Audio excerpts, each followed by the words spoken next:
जहन में एक बुझी हुई ट्यूबलाइट के नीचे जाकर बैठ गया। वो ट्यूबलाइट जो काफ़ी अरसे से बुझी हुई है, मैंने इसलिए नहीं बदली ताकि उस ट्यूबलाइट के पीछे से जो गली जाती है, जिस गली में सिर्फ अंधेरा है, और एक संदूक है जिस संदूक के अंदर भी बस अंधेरा ही अंधेरा है, कि गलती से उसकी वो बुझी हुई हल्की सी आवाज़ मेरे कानों में ना आ सके, जो आवाज़ कहती है, फिर भूल गए ना। And do you hear that voice at night when the wind hums its haunting melodies?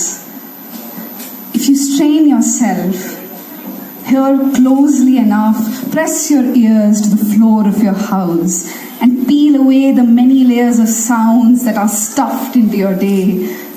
Do you hear the rust scrape and fall off that box of forgotten memories? Do you hear it cry out in Morse code from the darkest vaults of the abyss? A metallic clang, clang, clang that bounces between the walls of the room and settles down in the room's loneliest, cobwebbed corners. As if the 1,000 lives that you have packed away inside that box are shrieking to be let out and be relived once more. Like that ticket. Long ago you held this tiny yellow cardboard piece in your hands, pristine, perfectly made, that said St. Thomas to Chengalpattu.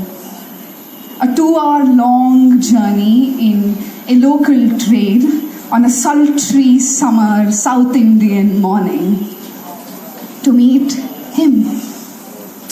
And it remained in the folds of that wallet that entire summer until it fell out when you were searching for chutta to buy, methi and dhania. And suddenly you were back, watching the green go by in a blur, watching a loving face say goodbye in front of a setting sun. Yeah, I still remember her. I still remember the ticket, and I remember the moment she got onto the train and left me, taking a part of my soul away with me, because she needed it as much as I needed her in my life. And I took that ticket and I stuck it into my soul, filling that little hole that it had created, a memory that was that lost. And then it found its way into the box. Kind of like left because I wanted to rip it apart, I wanted to throw it away, but I couldn't because I knew it was a part of me. And it still sits in the box. And at times it speaks out to me and says, Phir Bhool Gaye na. And that earring, long ago, lost in your thoughts and certain serpentine streets, you dropped an earring into the universe. But you kept the other one, nevertheless, as an incomplete story. That nothing else could finish, that nothing else could complement, because it had that particular curse, that particular kind of pain, of coupled loneliness, of being doomed to forever be alone, but also to be forever caught in a cosmic entanglement with just one thing across space and time. I remember her. What was her name? Sukhman Boparai? She was amazing. You remember when you were younger and you had this person in your colony who you really loved? And I still remember her getting off the rickshaw and something leaving her presence. And it was all dark and I ran home as fast as I could, got a flashlight, got onto my knees and hunted till I found that earring. And I put it on the palm of my hand and flashed the light onto it, and it was like 1,000 radiant suns at the palm of my hand.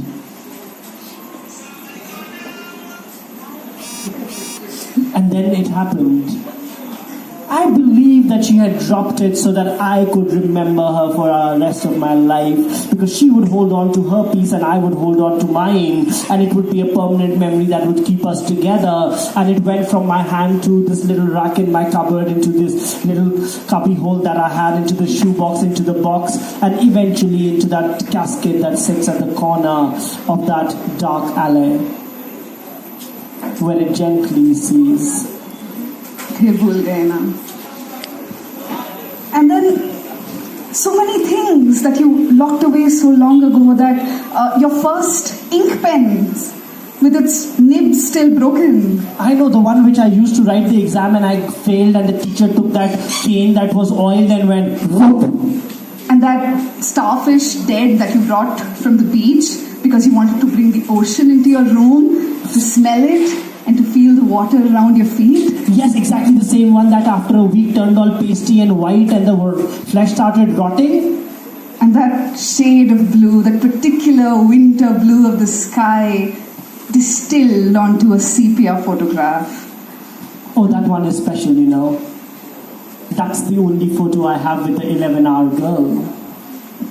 And the blue inland letters that bear this childish, awkward, cursive scrawl that says, Dear Amma. मैं अपना ध्यान रख रहा हूँ, रोज खाना खाता हूँ. वो हमेशा पूछती थी, तू अपना ध्यान रख रहा है ना? A voice that is no more. And that rock that you ridiculously wanted to keep as a pet. And the handle of your favorite tiffin box from school.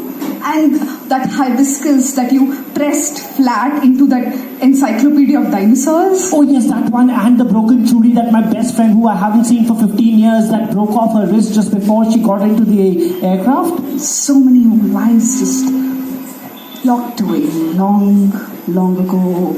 Long ago, when you sipped 1,000 suns from that cup in your hand, when you splashed 1,000 moons from rainy puddles, long ago when you shed 1,000 skins and bid them goodbye. And what did you do of that loss? What do you do of these invisible parts of yourself that die? You can't burn them, bury them, feed them to the vultures. There are no funerals for the bits you shed along the way, so you breathe those lives into earrings and postcards and tiffin handles and trinkets, and you lock them away in a box to reminisce upon on another night, another dusk, some other dawn, some other midnight. And that box moves from under your bed to the cupboard, from the cupboard to your attic, from your attic to your basement, from your basement to the very fringes of your waking life, forever carrying that sigh, that eternal lament. Phir bhool gaye na, tu phir bhool gaye. Thank you.